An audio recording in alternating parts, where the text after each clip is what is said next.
नमस्कार मित्रांनो, एस मध्ये आपलं स्वागत आहे. हा आपला सबलाईनचा पाईप आहे, HDLD म्हणतो आपण याला. तर ह्याच्यामध्ये आपल्याला रबर लावायचं आणि कॉक लावायचं. कशा पद्धतीने लावायचं मी सांगतोय.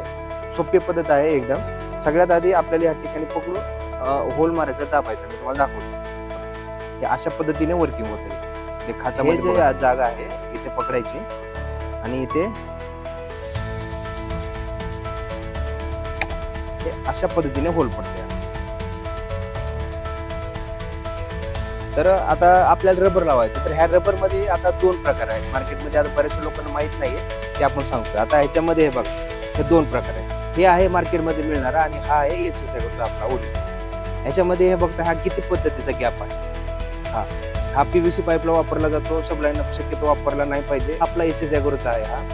हा ओरिजिनल मध्ये आहे आणि हा आपल्याला सबलाईनचा वापरला पाहिजे, जेणेकरून हे जे आपण बघतो जागा ही एकदम फिट पद्धतीने, एकदम पॅक पद्धतीने सबलाईनला बसली पाहिजे.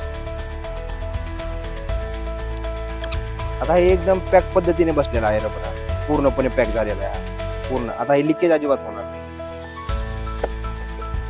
आता हे कॉक बघताय आपण, एकदम परफेक्ट बसलेला आहे एकदम, जेणेकरून एक टिप काही लिकेज होणार नाही. फिटिंगचं सामान सर्व आपल्या कंपनीमध्ये उपलब्ध आहे. एसएसआय करून आपल्याला जे मटेरियल पाहिजे ते कॉल करा, कंपनीला व्हिजिट करा, आपल्या जवळच्या दुकानदाराकडे या ठिकाणी मागणी करा आणि एसएसआयचे प्रोडक्ट वापरा. आणि अशा प्रकारची माहिती मिळवण्यासाठी लाईक करा, शेअर करा आणि आपल्या जवळच्या सर्व शेतकरी मित्रांना हा व्हिडिओ पाठवून द्या. धन्यवाद.